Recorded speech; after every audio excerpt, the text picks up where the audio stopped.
Hello and welcome to Buildings of Tomorrow. My name is John Lester, and in this episode we'll be talking about the explosion of data in the building industry. I'm joined today by Tyson Soutter, the Global Business Development Manager for Digitalisation at Siemens Smart Infrastructure. Tyson, thanks for joining us. Thank you. Things are changing in our industry and we're starting to see a lot more data. What's driving this explosion of data?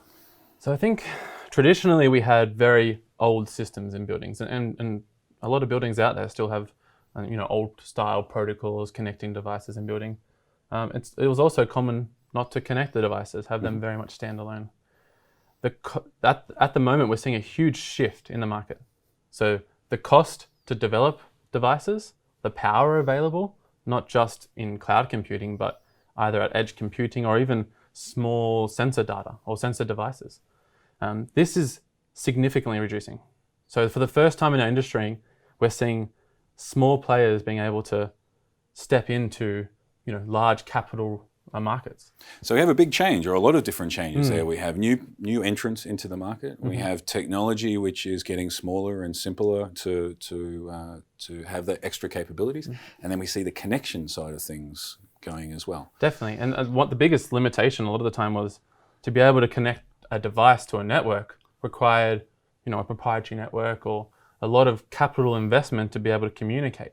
Cables and switches and all these different things. Exactly right. So now we're seeing people go in and install wireless sensors and go straight to cloud. And this is still data that's incredibly valuable to everyone within the building, but they can do it as a tenant or as a customer or even as an employee. They can bring their own devices and connect them up. So now we see, how can we capture all this data? How can we understand it is one of the biggest problems we're going to face within our industry. So in industries that have had a history of connecting devices together, even with more traditional approaches and networks, are we also seeing other industries within the building starting to adopt and embrace connectivity with their devices? Yeah, so normally you have every system standing alone. It's very much, they run their own networks, they talk to their own devices. This is my device, this is my hardware inside the building. My network, your network. Exactly, let's keep it separate. Yeah. But we're seeing a shift, and it's not just in new builds. It definitely is in new builds, but even in existing buildings, there is investment into internal infrastructure for networks. There is investment into small operational works to replace hardware in existing buildings or install third-party sensors. So at every step of the chain, we're seeing different levels of investment for network infrastructure, where maybe the building owner owns the fiber backbone to communicate to all devices. Maybe there's an IT specialist who's part of the services conversation now inside a building. That never happened before. And this is all driven by, one, ownership of data, but also cyber risk. So these are the conversations that we have to answer within our industry. So we have a lot more data. We have components or devices which are capable of producing more information. They connect easier than they ever have before, and we're better at collecting this data and starting to use it. It's a great thing because it gives us more opportunities to use data analytics, but it also brings some risks that we have to be aware of. Definitely. I think that every time you open up a spot of entry into your building, it adds significant risk. Every time you add extra load or network traffic in your building, that is also significant risk. If there's critical equipment within your building, you're putting it at risk by just adding stuff without going through the traditional methods. But there's options there. Doesn't mean it can't be done.